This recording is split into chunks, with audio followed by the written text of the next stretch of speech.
Il y a de cela quelques années, alors même que j'étais encore salarié, j'ai été débauché par une entreprise pour un poste de direction. C'était mon tout premier poste de management et en plus au rang de directeur. C'était un poste qui était très intéressant. Je passais donc d'un poste de cadre senior dans mon domaine à un poste de direction. Alors, ce nouveau poste de direction avait plein d'avantages. J'avais un véhicule de fonction, j'avais une grande augmentation de salaire, j'avais une partie variable qui s'ajoutait à mon salaire. Et je trouvais que c'était un très bon challenge parce que ça allait me confronter davantage à des postes de management, moi qui aspirais à devenir entrepreneur. En revanche, pour pouvoir occuper ce poste-là, il fallait que je démissionne. Alors, pour ceux qui ne le savent pas, quand vous démissionnez de votre poste, notamment en France, vous n'avez pas droit au chômage, sauf sous certaines conditions. Donc du coup, en acceptant de démissionner, je me privais d'un quelconque chômage si derrière mon nouveau poste ne fonctionnait pas. Donc chose que j'ai décidé de faire. Malheureusement, le directeur qui avait fait mon recrutement et qui avait bien voulu que j'intègre cette société parce qu'il avait une vision bien précise de ce que je pouvais venir développer comme activité avec lui, s'est retrouvé à lui quitter l'entreprise juste au moment où j'arrivais. Donc moi j'arrive dans une entreprise, je suis nouveau, je n'ai jamais été directeur auparavant. Le directeur des directeurs qui m'avait moi recruté, et bien finalement, lui aussi, il est en train de partir pour un autre boulot. Son remplaçant arrive, il a une vision totalement différente du métier et en gros, je n'entre pas dans ses plans. Conséquence, 3 semaines après avoir intégré cette entreprise, qui bien évidemment semblait être l'entreprise de mes rêves, je me retrouve au quartier, viré. Ma période d'essai n'a même pas pu aller loin, je me suis retrouvé complètement au quartier. Alors, sans argent, sans frais de chômage, sans rien du tout. Puis imagine le gars qui était très content de son nouveau poste, qui avait sa nouvelle voiture, qui commençait à s'habituer à son nouveau style de vie, qui du jour au lendemain se retrouve avec rien du tout. Dans cette vidéo, je vais parler avec toi de la gestion de l'argent. Parce que comme moi, il y a de cela quelques années, la vie est faite de haut et de bas, d'imprévus. Et il se trouve que généralement, quand les imprévus se présentent, ceux qui sont moins préparés se retrouvent exposés à des difficultés très grandes. Comment faire donc pour ne plus avoir de problème d'argent? Comment faire pour être préparé à affronter les différents coups que l'on va recevoir dans la vie? Dans la vidéo d'aujourd'hui, je vais te partager une méthode simple, basique, pour te permettre de savoir comment gérer ton argent. C'est vraiment une méthode assez simple. Tu vas comprendre en 3 étapes, 50, 30, 20, comment tu dois faire pour pouvoir gérer ton argent. Et je vais t'expliquer comment faire pour l'appliquer et quelle est la flexibilité que tu peux utiliser dans chacun de ces leviers-là. C'est donc un cours assez important pour quiconque a envie de beaucoup mieux gérer son argent.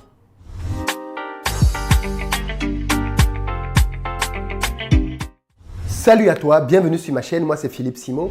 Ici je te parle d'entrepreneuriat, d'investissement, de mindset, de business, de gestion des finances personnelles. Parce que je suis convaincu que c'est au travers de tout ça qu'on va parvenir à faire émerger notre communauté. Mais sans plus tarder, on va regarder aujourd'hui la méthode 50-30-20. En fait, c'est une méthode assez simple qui a été découverte il y a à peu près 25 ans par une chercheuse et sa fille qui, à l'époque, était enseignante à Harvard. Et donc, elle a simplement, au travers de plus de 20 ans de recherche aussi, donc c'est quand même une méthode qui a été beaucoup étudiée, elle est parvenue à une conclusion simple qui disait que on n'a pas besoin de faire de grands calculs pour pouvoir gérer son argent. Une simple formule peut permettre de le faire. Et donc, cette formule, elle l'a trouvée en 50, 30, 20. Qu'est-ce que c'est? La formule dit que peu importe tes revenus, quand tu travailles, quand tu es entrepreneur, quand tu as une activité, il faudrait que 50% de ton argent, au maximum, puisse te permettre de pouvoir subvenir à tous tes besoins. 50%, pas plus. Ça veut dire quoi les besoins? Ça, c'est une notion très importante. Les besoins, c'est simplement ce dont tu as, ce qui est indispensable pour pouvoir te permettre de vivre. Si tu n'as pas ça, les choses peuvent mal se passer pour toi. Ce sont des choses qui, quand tu es en manque de ça, eh bien, ta situation, elle est compliquée. Donc, on va bien évidemment mettre là-dedans des besoins primaires. Manger, boire, dormir, fondamentalement. À quoi ça équivaut donc pour quelqu'un qui vit à notre époque aujourd'hui? On a besoin de pouvoir vivre quelque part. Donc, c'est ton loyer, l'eau, l'électricité, les assurances, santé, logement, voiture, le transport. Tu as besoin de te déplacer. Et bien évidemment, l'alimentation. Donc, ces postes-là vont définir ce que tu vas mettre dans tes besoins. Prends des notes. Prends un carnet et prends des notes. Parce que je pense qu'au terme de cette vidéo, tu vas pouvoir toi-même réajuster tes propres finances. Donc là, tu as le pilier avec 50%. Ensuite, tu as le deuxième pilier qui dit que tu dois pouvoir dépenser 30% de ton argent dans tes envies. Alors, qu'est-ce que c'est qu'une envie? Contrairement à un besoin, une envie, c'est quelque chose dont tu peux te passer.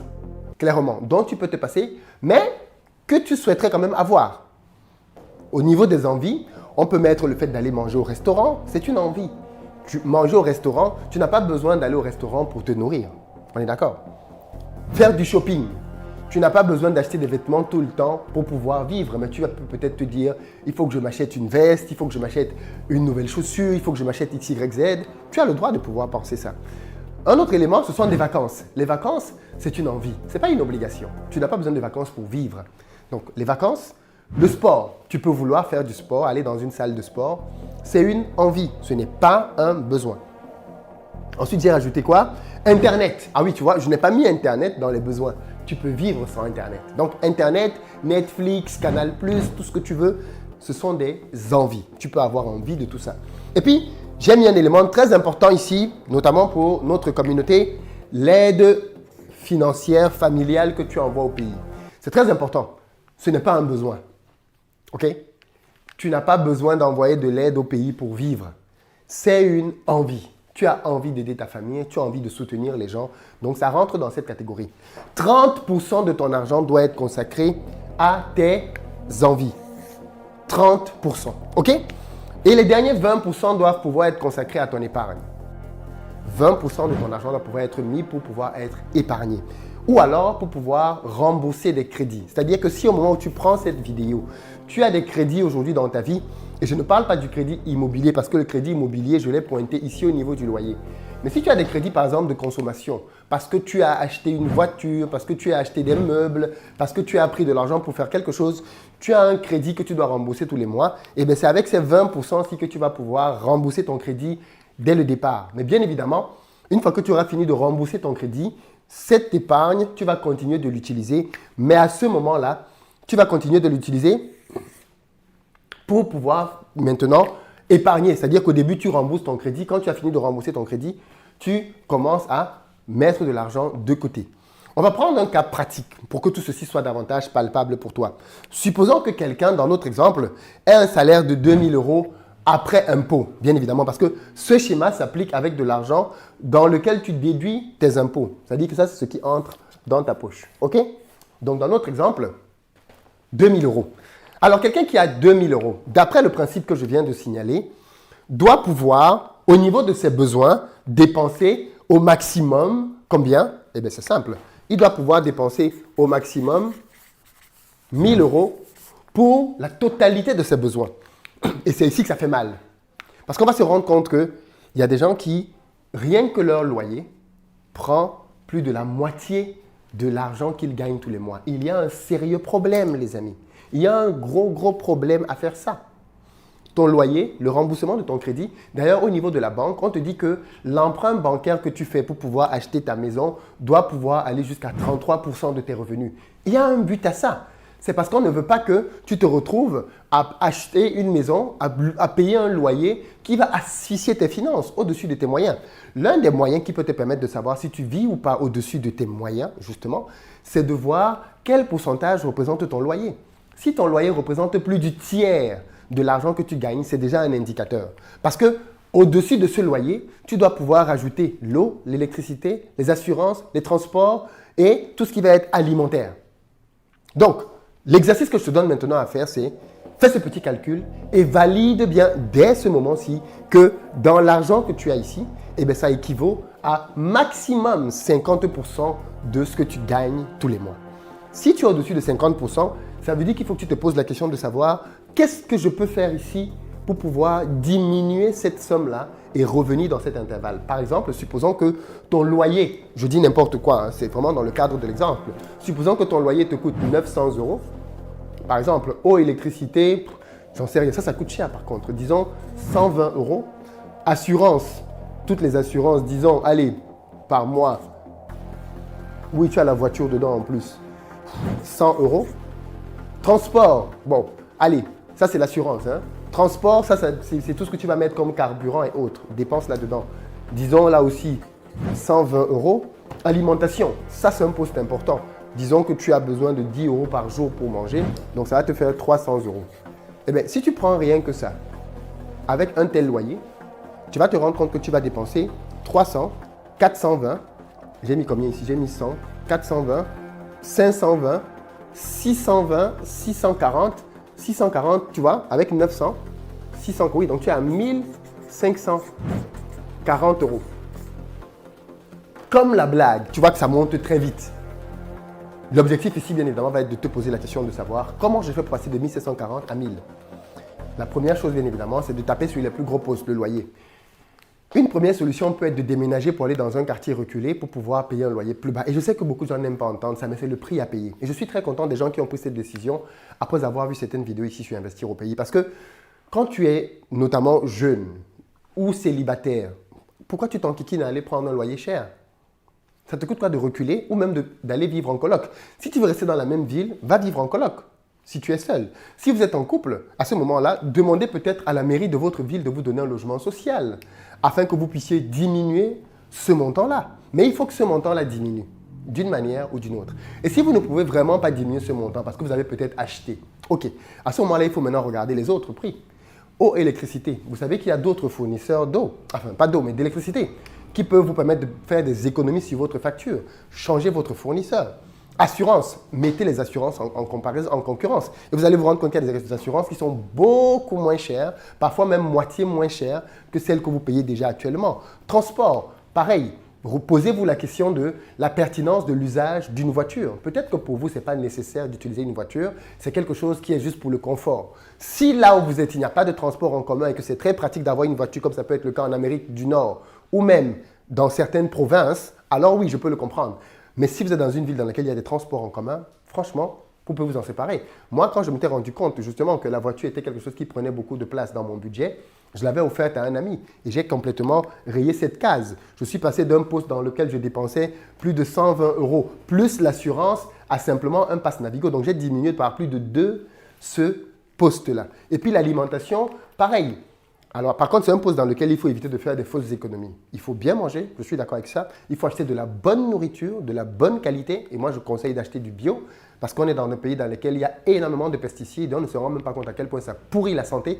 Tu es en train de dépenser de l'argent aujourd'hui pour te nourrir, des aliments qui vont te rendre malade et demain, tu devras dépenser encore de l'argent pour te soigner. Autant mieux investir tout de suite dans de la bonne qualité au niveau de tes aliments. Donc, essaie de revoir tous ces éléments-là pour diminuer ceci, pour revenir à 1000 euros. Sinon, tu es en train de vivre au-dessus de tes moyens. Je sais que ce n'est pas plaisant d'entendre ça, mais il faut que je te dise la vérité. Je ne vais pas venir ici pour te faire plaisir ou te conforter dans des choix que tu as faits.